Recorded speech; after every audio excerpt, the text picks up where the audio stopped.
मित्र हो, चॅनलमध्ये सर्वांचं सहर्ष स्वागत। क्रांती आणि प्रतिक्रांती, लेखक डॉक्टर बाबासाहेब आंबेडकर। बौद्ध धर्माची अवनती आणि ऱ्हास, भाग 5। बौद्ध धर्माचा प्रकाश प्रज्वलित करण्याकरता कुणीही जिवंत राहिला नाही। निश्चितच हीच बाब ब्राह्मणी पौरोहित्याला देखील लागू पडते। एवढ्या मोठ्या प्रमाणात नसेलही, परंतु काही प्रमाणात मात्र निश्चितच लागू आहे। या दोघातील अंतर हे या धर्माच्या संघटनेशी संबंधित आहे। या अंतरातील फरकामुळे ब्राह्मणी धर्म मुस्लिम आक्रमणानंतरही टिकून राहिला। हे अंतर पुरोहित वर्गाशी संबंधित आहे। ब्राह्मणवादी पुरोहित्याचे एक व्यापक असे संघटन राहिले आहे। रामकृष्ण भांडारकरांच्या मते प्रत्येक ब्राह्मण कुठल्या न कुठल्या वेदांच्या विशेष शाखेशी संबंधित असतो व त्याच्या घरातील संस्कार वेदातील सत्रानुसार होत असतात।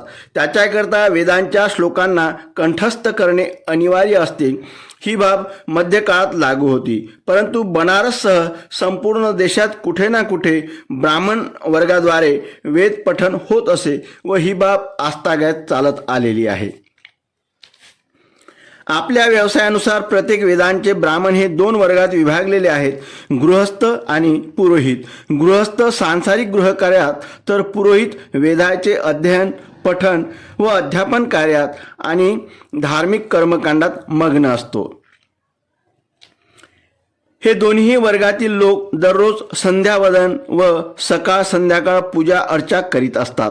वेगवेगळ्या वेदानुसार पूजा अर्चा देखील वेगवेगळ्या असतात, परंतु गायत्री मंत्राचे पठण 5 वेळा, नंतर 28 वेळा आणि शेवटी 108 वेळा करणे ही सामान्य बाब असते। प्रत्येक धार्मिक पूजेच्या वेळी हे करणे आवश्यक ठरते। याशिवाय प्रत्येक ब्राह्मण दररोज ब्रह्मयज्ञ नावाचा धार्मिक अनुष्ठान करतात। यामध्ये अनेक संहिता, महाभारत, निरुक्त, खंड, ज्योतिष्य, शिक्षा, पाणिनी, यज्ञवल्क स्मृती व करान स्मृती, जमिनी आणि बाद रायंचे सूत्र इत्यादी पठणात सामील असतात। ही गोष्ट लक्षात ठेवण्यासारखी आहे की धार्मिक पूजेसंबंधी ब्राह्मण पुरोहित व ब्राह्मण गृहस्थ यांच्यात जास्त अंतर नसतो। गृहस्थ ब्राह्मण हा ब्राह्मण पुरोहितापेक्षा कोणत्याही बाबतीत कमी मानण्यात येत नाही। केवळ धार्मिक मंत्र आणि अनुष्ठानाच्या बाबतीत गृहस्थाने विशेष योग्यता प्राप्त केली नसल्यामुळे किंवा तो दुसऱ्या व्यवसायाशी संबंधित असल्यामुळे ब्राह्मण गृहस्थ हा पौरोहित्याच्या कामे करीत नसतो। अन्यथा बहिष्कृत नसलेला कुठलाही ब्राह्मण गृहस्थ पुरोहित होण्यास योग्य मानला जातो। भिक्षुक हा वास्तविक पुरोहित असतो, तर गृहस्थ हा संभावित पुरोहित असतो। अर्थात प्रत्येक ब्राह्मण हा पुरोहित बनू शकतो।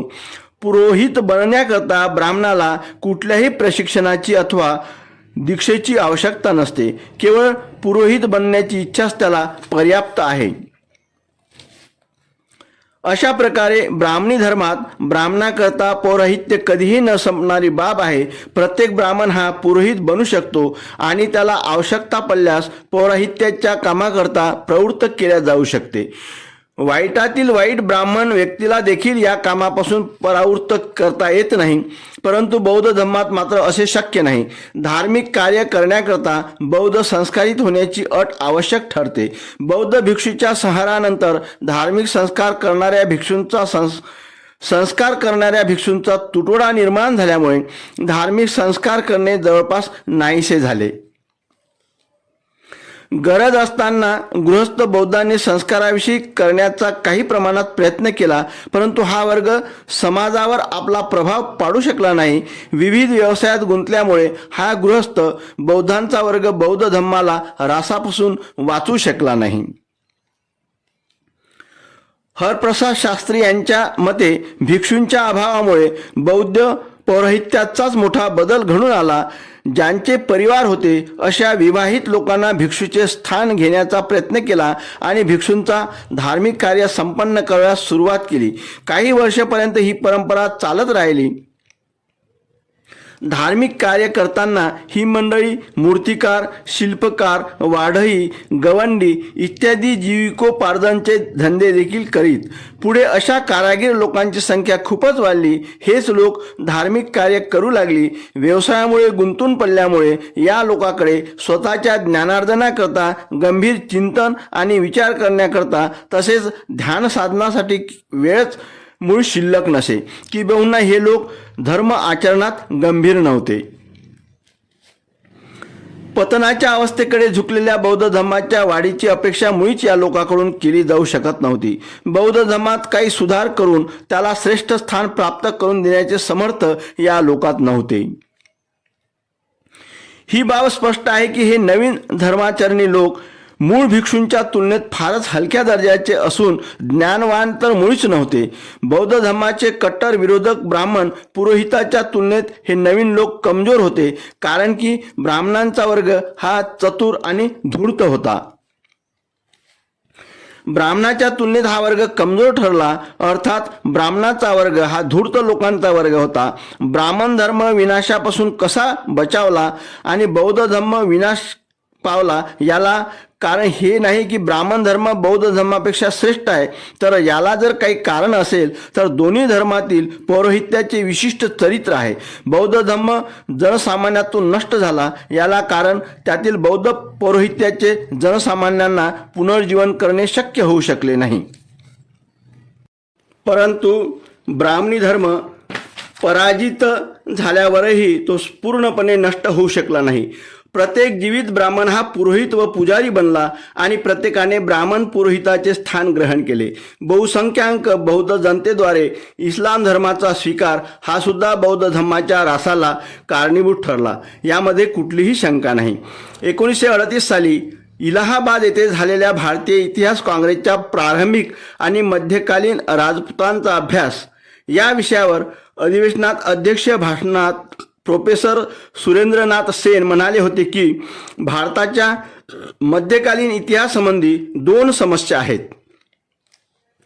ज्यांचे समाधानकारक उत्तर आतापर्यंत मिळू शकलेले नाही. त्यांनी ज्या दोन समस्यांचा उल्लेख केला त्यातील एक राजपुतांच्या उत्पत्तीशी संबंधित आहेत, तर दुसरी भारतात मुस्लिम जनसंख्येच्या विस्ताराशी संबंधित आहे. दुसऱ्या समस्येसंबंधी ते म्हणाले, मला एका प्रश्नावर बोलण्याची अनुमती मिळाली पाहिजे, ज्याचा संबंध पुरातत्वाच्या विषयाशी नाही. भारतातील मुस्लिम जनसंख्येच्या विस्ताराबद्दल स्पष्टीकरण होणे आवश्यक आहे. सामान्यपणे असे म्हटले जाते की मुस्लिमांच्या विजय अभियानाबरोबर मुस्लिम जनसंख्येचा विस्तार होत गेला आणि ज्या लोकांना मुस्लिम धर्मात धर्मांतरित करण्यात आले त्यांच्यावर जबरदस्ती करण्यात आली. जेव्हा आम्ही सीमांत प्रांतात आणि पंजाबातील मुस्लिमांची बहुसंख्य व मुस्लिम बलाधिक्य पाहतो तेव्हा या विचारांना आधार मिळतो, परंतु या सिद्धांतांच्या आधारावर पूर्व बंगालमधील मुसलमानांच्या भारी बहुसंख्यतेचे गूढ मात्र लक्षात येत नाही. या गोष्टीची सहज संभावना आहे की कुशाणांच्या काळापासूनच उत्तर पश्चिमी सीमांत प्रांतात तुर्क स्थायिक झालेत आणि त्यांनी मुस्लिम धर्मांचा स्वीकार केला. नवविजेत्यांशी यांचा धर्म बांधव या नात्याने आलेल्या संबंधाचा हा आधार सांगितला जाऊ शकतो. परंतु पूर्व बंगालमधील मुसलमानांचा तुर्क व अफगाणी या लोकांशी निश्चितच संबंध नाही, तर इतर दुसऱ्याच कारणाने या क्षेत्रातील हिंदूंनी मुस्लिम धर्माचा स्वीकार केला. ही अन्य कारणे होती. प्राध्यापक सेन यांनी मुस्लिम ग्रंथात मिळत असलेल्या या कारणांचा उल्लेख केलेला आहे. ते सिंधचे उदाहरण देतात. याबद्दल प्रत्यक्ष प्रमाण उपलब्ध आहेत. ते म्हणतात, चचनामानुसार ब्राह्मण शासनकांच्या अधीन सिंधमधील जनतेने अनेक प्रकारचा अपमान व संकटांना सहन केले, परंतु जेव्हा अरबांनी सिंधवर आक्रमण केले तेव्हा त्यांनी अरबांना पूर्ण सहाय्यता दिली. दाहिरचा वध झाल्यानंतर तेथे मुस्लिम सत्ता स्थापन झाल्यावर तेथील बौद्धांची फारच निराशा झाली. अरब लोक त्यांचे अधिकार, विशेषाधिकार तथा सुविधाबद्दल उदासीन होते. एवढेच नव्हे तर नवीन शासन सत्तेत हिंदूशी योग्य व्यवहार करण्यात आला. या संकटातून मुक्ती प्राप्ती करण्यासाठी एकमात्र उपाय होता, तो म्हणजे मुस्लिम धर्माचा स्वीकार. कारण की धर्मांतरित लोकांना मुस्लिम लोकांचे सर्व अधिकार, विशेषाधिकार आणि सर्व सुखसुविधा सहजतेने उपलब्ध होऊ शकतात. म्हणून सिंधच्या बहुसंख्याक बौद्ध लोकांनी मुस्लिम धर्माचा स्वीकार केला आणि ते मुस्लिम बनले. यानंतर प्रोफेसर सेन एक महत्त्वपूर्ण गोष्ट सांगताना म्हणतात, ही काही अचानक घडलेली गोष्ट नव्हे की पंजाब, काश्मीर, बिहारच्या आसपासच्या जवळील जिल्हे, उत्तर पूर्वेकडील जिल्हे जिथे मुस्लिमांच्या सत्तेची स्थापना झाली ते त्यापूर्वी या भागातील शक्तिशाली बौद्ध केंद्रे होती. येथील बौद्धांनी हिंदूच्या तुलनेत राजनीतिक प्रलोभांना बळी पडून सहजतेने धर्म परिवर्तन, राजनीतिक प्रतिष्ठा आणि स्थिती प्राप्त करण्याकरता केला असेल असे म्हणणे देखील योग्य नाही. ज्या कारणामुळे बौद्धांनी धर्म त्यागून मुस्लिम धर्माचा त्याग केला त्या कारणाचा अद्याप शोध लागायचा आहे. ब्राह्मण राजाद्वारे बौद्धांचा छळ होणे एवढेच कारण याकरता पुरेशी नाही, परंतु हे सुद्धा प्रमुख कारण असू शकते की ब्राह्मण राजाद्वारा बौद्धांचा छळ झाला असेल. या आपल्याकडे बौद्धांचा छळ करणाऱ्या 2 राजांची उदाहरणे प्रमाणासह उपलब्ध आहेत. त्यामध्ये पहिले नाव मिहिरकुल यांचे आहे. हा हुन होता. हुनांनी भारतावर इसवी सन 455 मध्ये आक्रमण करून उत्तर भारतात आपले राज्य स्थापन केले. पंजाबात हुनांनी साकल येथे आपली राजधानी बनविली.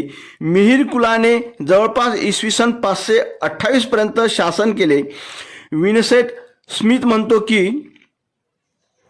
पूर्ण भारतीय इतिहासात मिहिरकुलाचे वर्णन क्रूर, अत्याचारी व रक्तपिपासू असा केला आहे. सर्वसाधारण क्रूर आणि कठोर प्रमाणात असलेल्या आक्रमणकर्त्यापेक्षाही हुन हे अधिक क्रूर हिंसक होते. शांततापूर्ण बौद्ध धर्माच्या विरुद्ध मिहिरकुल याने शत्रुत्व अंगीकारले व बौद्ध स्तूप व विहारांना नष्ट करून तेथील संपत्ती लुटून टाकली. दुसरा राजा पूर्व भारतातील शशांक होता. त्याने 7व्या शतकाच्या प्रथम दशकात राज्य केले. शशांक हा हर्षवर्धन बरोबर झालेल्या लढाईत पराजित झाला. त्याच्याबाबत विन्सेंट स्मिथ म्हणतो, शशांक हा हर्षवर्धनाच्या भावाचा खुनी होता. हा संभवतः गुप्त वंशांचा शासक होता. हा शिवाचा उपासक असून बौद्ध धर्माबद्दल घृणा बाळगीत असे. बौद्ध धर्माला नष्ट करण्याचा याने सर्व प्रकारचा प्रयत्न केला. एका आख्यायिकेनुसार त्याने बुद्धगया येथील बोधिवृक्षाची मुळे खोदून काढली व त्यांना जाळून टाकले. या बोधिवृक्षावर अशोकाची फार श्रद्धा व भक्ती होती. शशांकने पाटलीपुत्र येथील बुद्धाचे पदचिन्ह असलेली शिला देखील फोडून टाकली. भिक्षुकांचा छळ केला. त्यामुळे भिक्षू घाबरून इकडे तिकडे पळाले. भिक्षूंचा पाठलाग याने नेपाळपर्यंत केला. 7वे शतक हे भारतात धार्मिक अत्याचार आणि छळाचे शतक म्हणून गणले गेले आहे. त्यामुळे बौद्ध धर्माचा नाश झाला. हा अत्याचार आणि छळ मुसलमानांच्या आक्रमणापर्यंत अव्याहत सुरू राहिला. या गोष्टीचे अनुमान या तर्कावरून लावता येते की उत्तर भारतातील शासक राजे लोक हे ब्राह्मण व राजपूत होते. हे दोघेही बौद्ध धर्माचे शत्रू होते. जैनांचा देखील असाच छळ 12व्या शतकात गुजरातचा शैव शासक अजय देव याने केला. या बाबतीत अनेक उदाहरणे इतिहासातील देता येतील. अशा प्रकारे यामध्ये आता कुठलाही संशय राहत नाही की बौद्ध धर्माच्या ऱ्हासाला कारण बौद्धाद्वारे इस्लामचा स्वीकार करणे हे आहे. या मार्गाचा स्वीकार त्यांनी ब्राह्मणवादाच्या अत्याचार व छळापासून बचाव होण्यासाठी केला. त्यावेळेला जर कोणते संकट असेल तर ते म्हणजे ब्राह्मणवाद हेच होय.